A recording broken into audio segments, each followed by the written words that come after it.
कहते हैं मोदी की गारंटी ने ऐसा खेल खेल दिया कि सोनिया गांधी भी कह उठी मेरा पप्पू फेल कर दिया।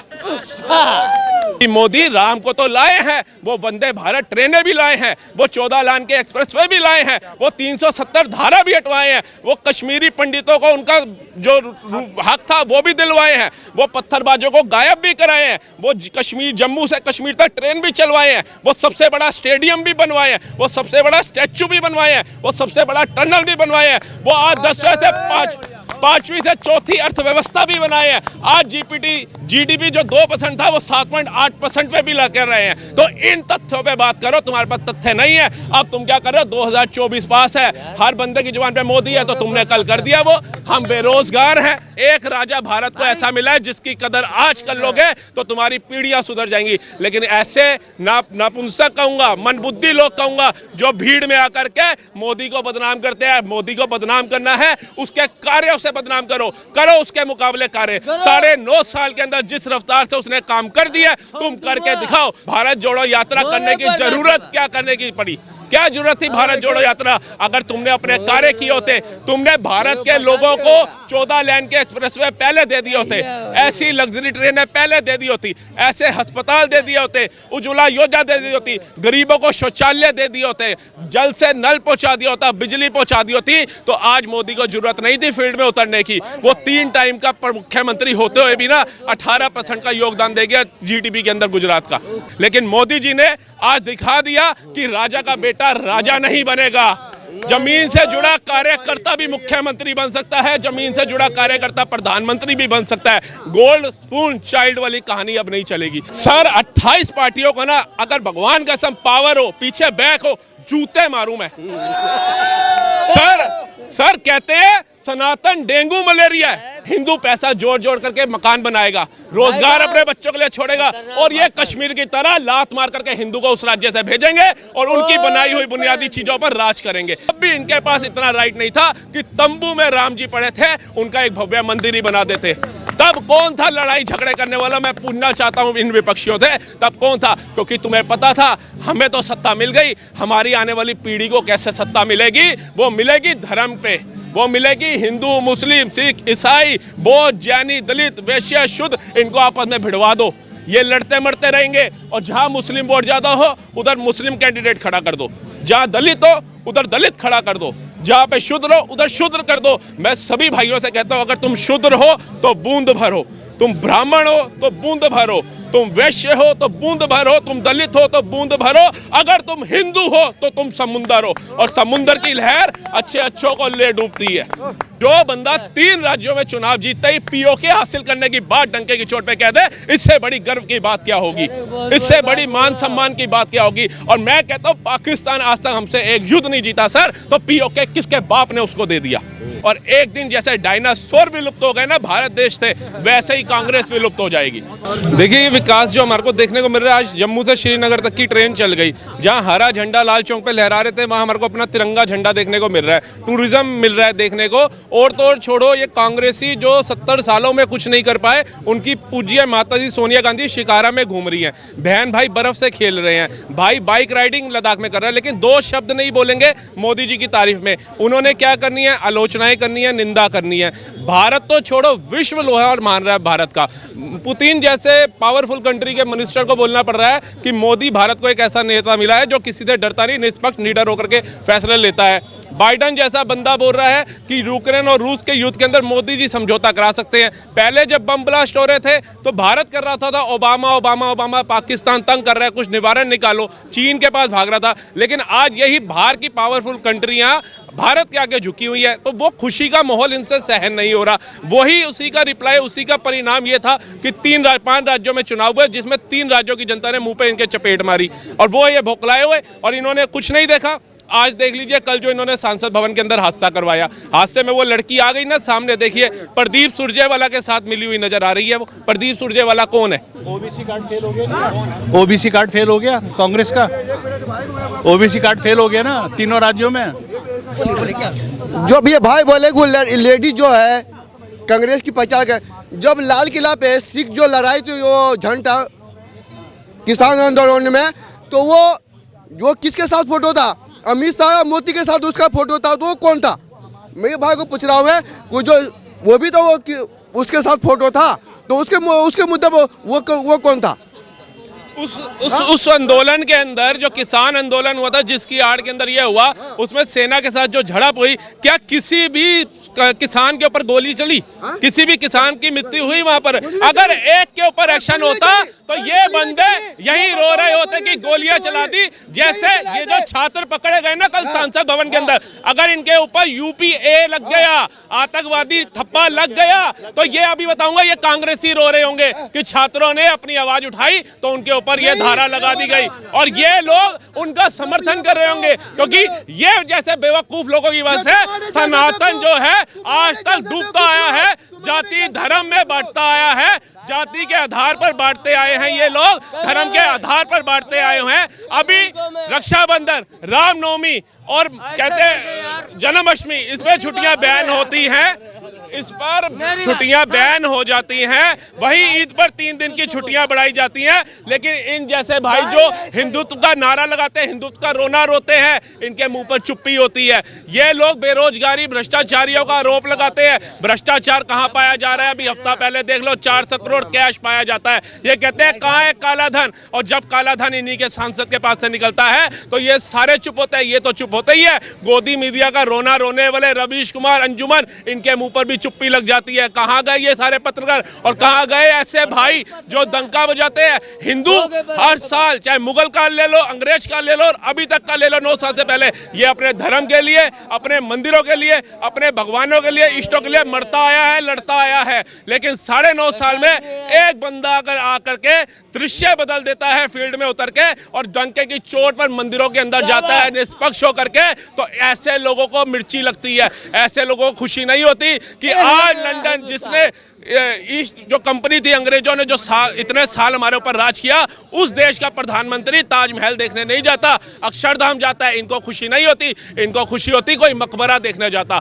आज भारत का टूरिज्म कश्मीर के अंदर देख लो कितना बढ़ गया। 100 से ज्यादा फिल्मों की शूटिंगें वहां हुई, जहाँ एक फिल्म की शूटिंग होने में लोग घबराते थे। थिएटर खुल गए, वहां के लोगों को आजादी मिली, टूरिज्म आज पैसा कमा रहे हैं, रोजगार मिल रहा है। जहां आए दिन बम ब्लास्ट होते थे, सेना के ऊपर पत्थरबाज होते थे, आज वो पत्थरबाजों की गिनती नहीं है, देखने को भी नहीं मिलता, सुनना तो दूर की बात है। लेकिन इन भाइयों को उस चीज की खुशी नहीं होगी, इनको होगी कि रेत में से सुई ढूंढो और मोदी जी के ऊपर कोई आरोप लगा सकते हो, उनको बदनाम कर सकते हो तो करो, क्योंकि एक राजा भारत को ऐसा मिला है जिसकी कदर आज कर लोगे तो तुम्हारी पीढ़ियां सुधर जाएंगी। लेकिन ऐसे नपुंसक कहूंगा, मनबुद्धि लोग कहूंगा, जो भीड़ में आकर के मोदी को बदनाम करते हैं। मोदी को बदनाम करना है, उसके कार्यों से बदनाम करो उसके मुकाबले कार्य। 9.5 साल के अंदर जिस रफ्तार से उसने काम कर दिया, तुम करके दिखाओ। 370 धारा हटाना अगर मोदी के लिए 1 सेकंड का काम था, अमित शाह जी के लिए 1 सेकंड का काम था, तो तुम्हारे परिवार को 70 साल कैसे लग गए? नरसंहार हो गया, मार दिया, उनकी लाखों करोड़ों के मकान हड़प लिए, जमीनें हड़प ली,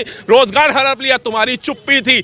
ठीक है, अब बंगाल के अंदर कितने हिंदुओं का मार दिया जाता है, तुम्हारी चुप्पी होती है। क्या जहां भाजपा शासित राज्य होंगे वहीं पर ही लॉ एंड ऑर्डर मेंटेन किया जाएगा? आदर्श नहीं। और इन्हीं की सरकार थी गहलोत सरकार राजस्थान में, जहां बलात्कार की तादाद सबसे ज्यादा थी, और गहलोत सरकार क्या बोलती है? राजस्थान मर्दों का देश है। कितने फकर की बात बोलते हैं, डूब मरना चाहिए था। और जनता ने जो इनको लताड़ा है और जवाब दिया है, फोनों का लालच दे रहे थे, फोन बांट रहे थे, जनता ने कहा फोन डालो अपने अंदर।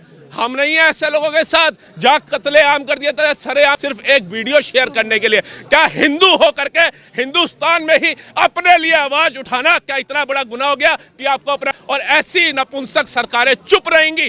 भारत जोड़ो यात्रा इतनी इनकी सफल हो गई, भारत जोड़ो यात्रा करने की जरूरत क्या करने की पड़ी? क्या जरूरत थी भारत जोड़ो यात्रा? अगर तुमने अपने कार्य किए होते, तुमने भारत के लोगों को 14 लेन के एक्सप्रेसवे पहले दे दिए होते, ऐसी लग्जरी ट्रेनें पहले दे दी होती, ऐसे अस्पताल दे दिए होते, उज्ज्वला योजना दे दी होती, गरीबों को शौचालय दे दिए होते, जल से नल पहुंचा दिया होता, बिजली पहुंचा दी होती, तो आज मोदी को जरूरत नहीं थी फील्ड में उतरने की। वो 3 टाइम का मुख्यमंत्री होते हुए भी ना 18% का योगदान दे गया जीडीपी के अंदर गुजरात का।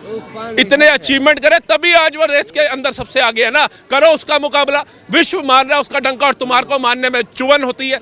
आज युवा क्या, ये जितनी भीड़ खड़ी है सबके जुबान पे एक ही नाम है, मोदी।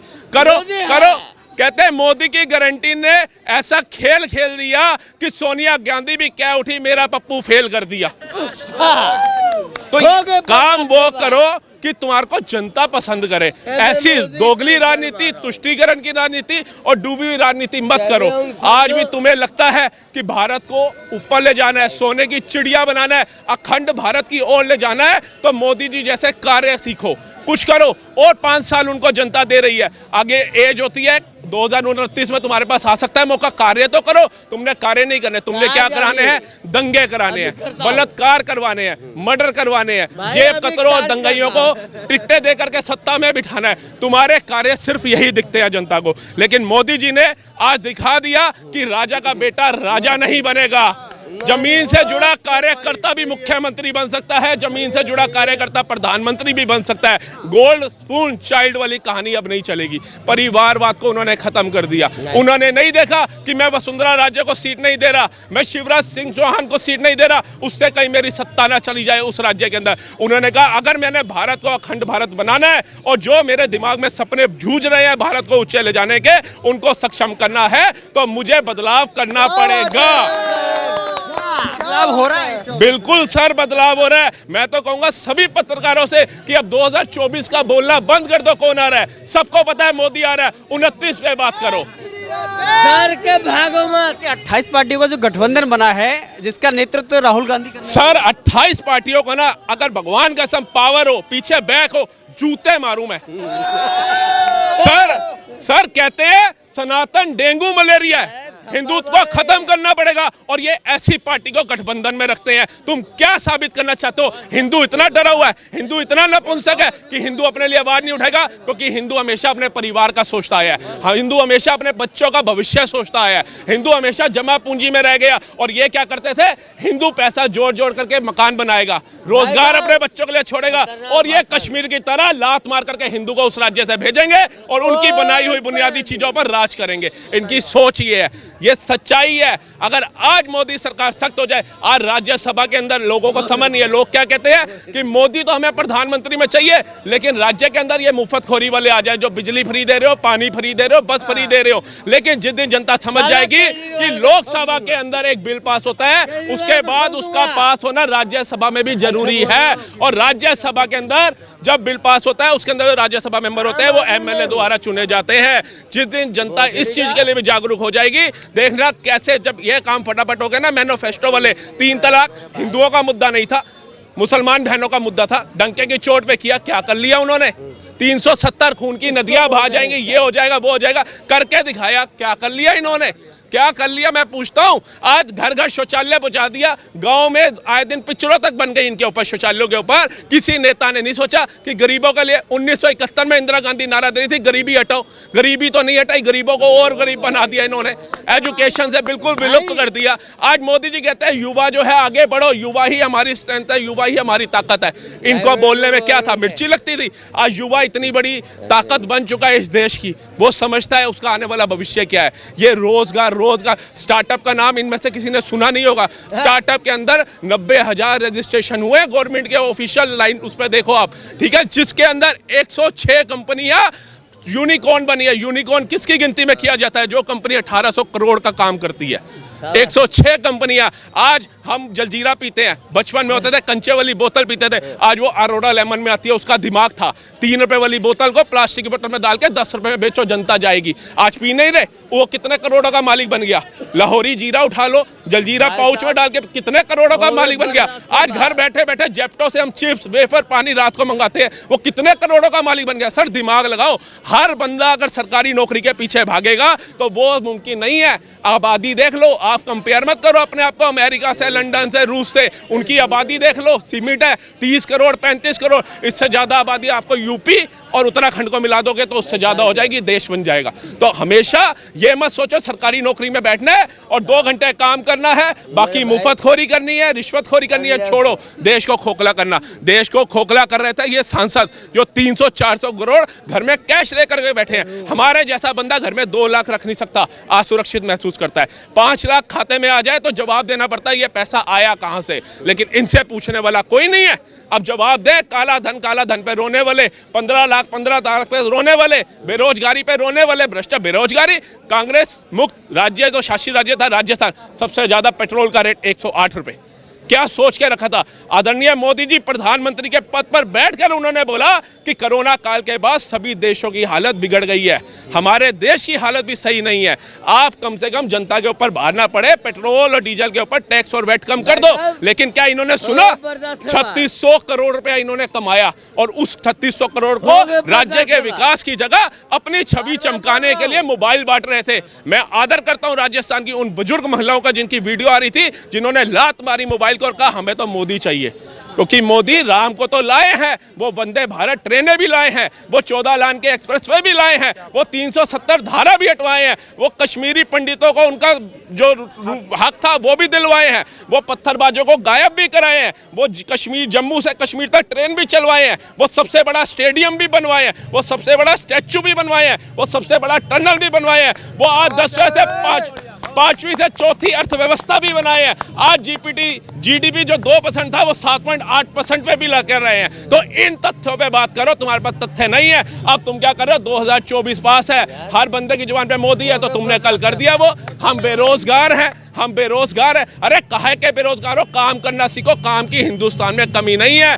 आज तुम ये देखोगे कि मुझे पैदा होते ही राजा वाला काम मिल जाए, नहीं, तुम्हारे माँ बाप भी साइकिलों पर चले हैं, पैदल चले हैं, ये संघर्ष किया तब जाकर के आज तुम्हारे को एक अच्छा मकान और 2 वक्त की रोटी खाने को मिली। तुम भी वही मेहनत करो, पैदा होता ही ये ख्वाब मत देखो कि पापा मेरे दोस्त के पास अल्टो है तो मुझे मर्सिडीज चाहिए, मेरे दोस्त के पास ओप्पो का फोन है तो मुझे आईफोन चाहिए। तुम्हारा बाप कर्जदार हो रहा है इसी चक्कर में। अपनी मेहनत करो, तुम पढ़े लिखे हो, 2 पैर तुम्हारे पास सक्षम है, और वो फैसिलिटी तुम्हारे माँ बाप के पास नहीं थी उस समय जो आज तुम्हें मिल रही है। वो यार लोग उस समय नहीं था तुम्हारे पिताजी के पास जो आज तुम्हें मिल रहा है। आज तुम फ्रीली घूम रहे हो, कहीं भी जा रहे हो, कहीं भी आ रहे हो। उस समय रोकथाम होती थी, आज है किसी युवा के ऊपर? आज युवा खुलेआम निकल जाता है, दिल्ली छोड़ो, बनारस, यूके, बनारस, अमेरिका, कहीं भी घूम के आ रहा है। क्या आपके पूर्वजों से पूछना, क्या उनके पास फैसिलिटी थी? इतना पैसा था? नहीं था। क्यों? क्योंकि सब कुछ दे आए थे पाकिस्तान को, जिन्होंने धर्म के नाम पर राजनीति करी। और उसके बाद भी कुछ मुस्लिम समुदाय के लोग जो अपनी इच्छा अनुसार भारत का निवासी मानते हो यहाँ रुके, लेकिन तब भी इनके पास इतना राइट नहीं था कि तंबू में राम जी पड़े थे, उनका एक भव्य मंदिर ही बना देते। तब कौन था लड़ाई झगड़े करने वाला? मैं पूछना चाहता हूं इन विपक्षियों से, तब कौन था? क्योंकि तुम्हें पता था हमें तो सत्ता मिल गई, हमारी आने वाली पीढ़ी को कैसे सत्ता मिलेगी? वो मिलेगी धर्म पे, वो मिलेगी हिंदू, मुस्लिम, सिख, ईसाई, बौद्ध, जैनी, दलित, वैश्य, शुद्ध, इनको आपस में भिड़वा दो, ये लड़ते मरते रहेंगे। और जहां मुस्लिम वोट ज्यादा हो उधर मुस्लिम कैंडिडेट खड़ा कर दो, जहां दलित हो उधर दलित खड़ा कर दो, जहां पे शूद्र हो उधर शूद्र कर दो। मैं सभी भाइयों से कहता हूं, अगर तुम शूद्र हो तो बूंद भरो, तुम ब्राह्मण हो तो बूंद भरो, तुम वैश्य हो तो बूंद भरो, तुम दलित हो तो बूंद भरो, अगर तुम हिंदू हो तो तुम समुंदर हो, और समुंदर की लहर अच्छे अच्छों को ले डूबती है। कुछ बेरोजगारों ने संसद में कुछ किया है, संसद की सुरक्षा में सेंध लगाई है। देखिए, संसद की सुरक्षा में सेंध है, इसमें कोई दो राय नहीं है। चूक हुई है सुरक्षा एजेंसियों से, इतनी भारी मात्रा में चूक नहीं होनी चाहिए थी। अगर भगवान ना करे कोई विस्फोटक होता तो इन्होंने तो मोदी जी को बदनाम करने में कोई कमी नहीं छोड़ी। मोदी जी के कामों के ऊपर ये 2 शब्द नहीं बोल सकते, लेकिन ये हादसा करा करके इसका भी परिणाम आएगा, इसका भी परिणाम आएगा। और जब पता चलेगा ये विपक्ष की शादी थी, तो ये जो 52-54 सीटों पे अटके हैं इससे भी लात खाएंगे। और जो राज्यों के अंदर ये डोंगा डो रहे हैं, ओबीसी के भाइयों को स्पीकर बना करके बिठा रहे हैं और ये सोच रहे हैं मुस्लिम को, एक अलग समुदाय को खुश करके तुष्टीकरण और धर्म की राजनीति कर लेंगे। मैं आपको बता दूं कि मुस्लिम जनता भी, आज के जो मुस्लिम युवा है जागरूक हैं, मुंह पे लात मारेंगे इनके वो भी, और तब इनको जगह नहीं मिलेगी छुपने के लिए, सब दरकिनार होकर के भाग रहे होंगे। भाजपा का भविष्य 3 राज्यों के परिणाम ने 2024 का तय कर दिया है। बिल्कुल कर दिया सर। जो बंदा 3 राज्यों में चुनाव जीतते ही पीओके हासिल करने की बात डंके की चोट पे कह दे, इससे बड़ी गर्व की बात क्या होगी, इससे बड़ी मान सम्मान की बात क्या होगी। और मैं कहता हूं पाकिस्तान आज तक हमसे एक युद्ध नहीं जीता सर, तो पीओके किसके बाप ने उसको दे दिया, किसके बाप ने उसको दे दिया जो डंके की चोट पे कहता है हमारे सिर का ताज है, हमारे सिर का ताज ही दे दिया तुमने, किस तुष्टीकरण की राजनीति के लिए, धर्म की राजनीति के लिए। अब कन्याकुमारी से कश्मीर तक जो जो हमारा था सब वापस आएगा, और हमें गर्व है मोदी के ऊपर, हमें विश्वास है मोदी की गारंटी पे कि वो जो जो कहता है वो करता है, वो बोलता कुछ नहीं। अभी विपक्ष ने उसको कितनी गालियां दी गुजरात चुनाव में, कुछ नहीं बोला। उनकी माता जी, भाई बहन सबको दी, उनकी वाइफ तक को नहीं छोड़ा। कुछ बोला वो इंसान? गुजरात की जनता ने जवाब दिया, सब पे जमानते जब्त। और एक्सपेक्टेशन से ज़्यादा सीटें लेकर के आई गुजरात में। तो जहां जनता जागरूक हो जाती है ना, वहां विपक्षियों को बोलने का मौका नहीं मिलता सर। आज आप तेलंगाना देख लो, कहते हैं तेलंगाना कांग्रेस जीत गई। अरे अगर आप सच्चे हिंदू और सनातनियों के हिसाब से सोचोगे, भारत के हिसाब से सोचोगे, भारत माता के हिसाब से सोचोगे, तो 2 से 8 पे आ गई भाजपा। इसका मतलब तेलंगाना की जनता भी जागरूक हो रही है और होगी, और एक दिन जैसे डायनासोर विलुप्त हो गए ना भारत देश से, वैसे ही कांग्रेस विलुप्त हो जाएगी।